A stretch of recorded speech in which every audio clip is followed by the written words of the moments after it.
often have wondered why Jesus has it in for the goats. In many of his passages, he's already separating the sheep and the goats. And I think, what did the goats ever do?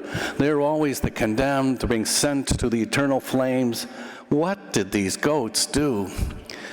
And I was reading a commentary last week that mentioned that when sheep graze, they eat the stems of the grass and move on. When goats graze, not only do they eat the stems, but they pull the root up so that there's no possibility of the plant regrowing. When sheep go to the stream or the lake to drink water, they stand on the shore and dip their heads into the water to drink. When the goats drink water, they go into the water and muddy it up so none of the animals further down the stream can drink. Sheep are always thinking about others, and goats are only thinking about themselves. So don't be a goat.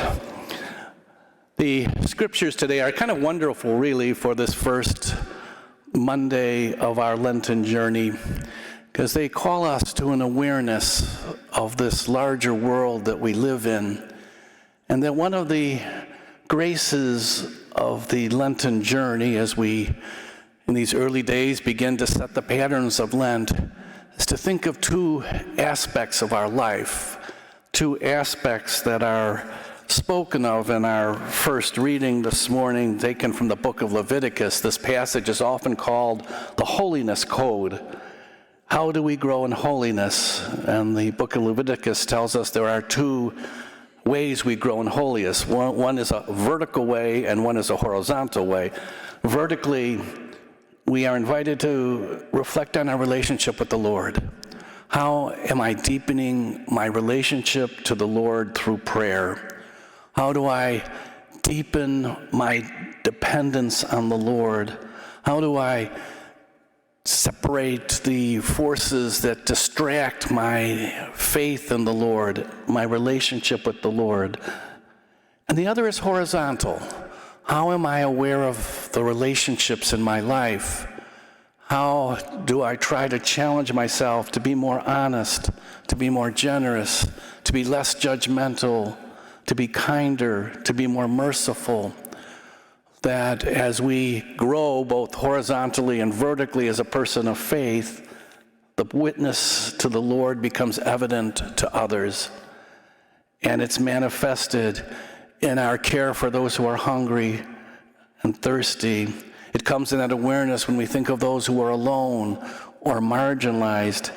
It happens when we are aware of the needs of those who have less than we do, when we're generous with what God has given us so that others might share in our own blessedness.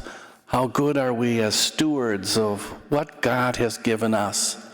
That as we become more faithful stewards, we realize that the deeper motivation for all that we do comes out of what Christ is calling us to be. And as we draw closer to that power, we see ourselves touching the lives of others through our generosity, our mercy, and our kindness. They're wonderful aspirations as we begin this Lenten season. How can I grow closer to the Lord? How can I reflect that love as we encounter one another? Thank you for joining us for this celebration of the Mass. This virtual Mass is broadcast to hundreds of people every day of the week.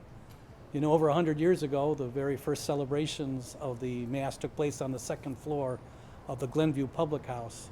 It's been inconceivable that 100 years later, we would be reaching so many people all over the world through this technology.